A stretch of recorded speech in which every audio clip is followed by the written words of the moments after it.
back to Life with C. If you guys are new to the channel, make sure you like, comment, subscribe. Make sure you guys tune into my last video. I'm kind of doing a series of mental health, school, balancing school and sports. So trying to find that balance. And as you guys know, September is Suicide Prevention Month. So just trying my best to produce content surrounding around ways to manage those bad emotions and just to manage anything that you're dealing with in your life currently. I think it's important to shed light on that. There's a lot of people battling things currently that we may not know about, even our loved ones, even the people that we hold really close. So it's important to check on your loved ones. It's important to be there not only for them, but to be there for yourself so that you can be in a position where you're now able to help those that you care about and others. So in this video today, I'll be talking about daily small wins that fuel long-term success.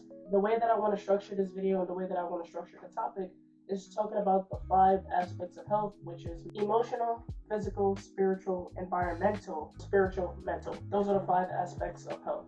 So I'll be talking about different things that you can do within those categories that can fuel long-term success. And they don't have to be something major. They could just be something very small to maintain a healthier lifestyle. So the most common thing that comes to mind when people think about physical health is going to the gym, making sure that you're fit, whatever goals you might have that align with fitness. So for me, my goal pertains to being an athlete.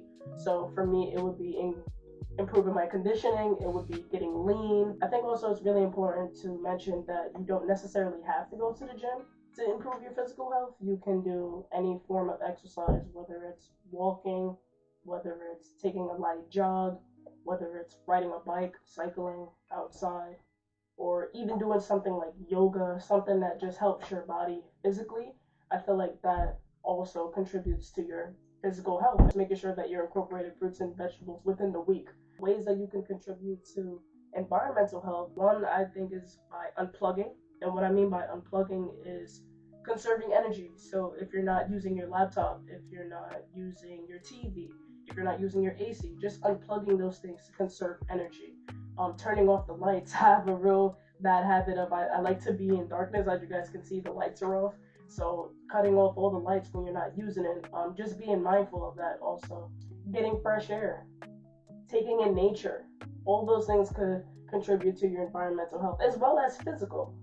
So it's important to note also that all aspects of health go hand in hand. They're interdependent, meaning that they all depend on each other. So some of the things that you might do for your physical health might go hand in hand with your mental health, and etc. There's a lot of things that you can do daily to contribute to your spiritual health, whether it's prayer, whether it's yoga, whether it's practicing mindfulness in any kind of form, journaling, meditation. I think unplugging is one that really sticks for all of them. Nowadays, everybody's on their phone. Social media is something that consumes all of our lives. If I tracked my screen time from Monday till Sunday, it would be extremely high, especially because I'm a content creator. So unplugging is something that can help in all aspects of your health. With unplugging comes less comparison.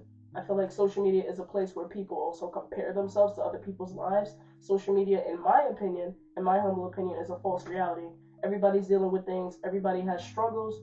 I don't feel like social media is a place where you should show every single moment of your life. You know, sometimes social media gets abused, and ultimately social media is used for the wrong reasons. In my opinion, I feel like social media was created for people to be able to connect with each other faster and reach out to each other faster, just a communication and a connection thing. But I feel like the way that it's been used and the way that it's been mistreated and abused is that it is used more so to disconnect people, and we're not so much in tune with reality, but ultimately a false reality that we see behind the screen and behind somebody else's screen. So just remember that social media is a false reality, and it's important to take in what's in front of you.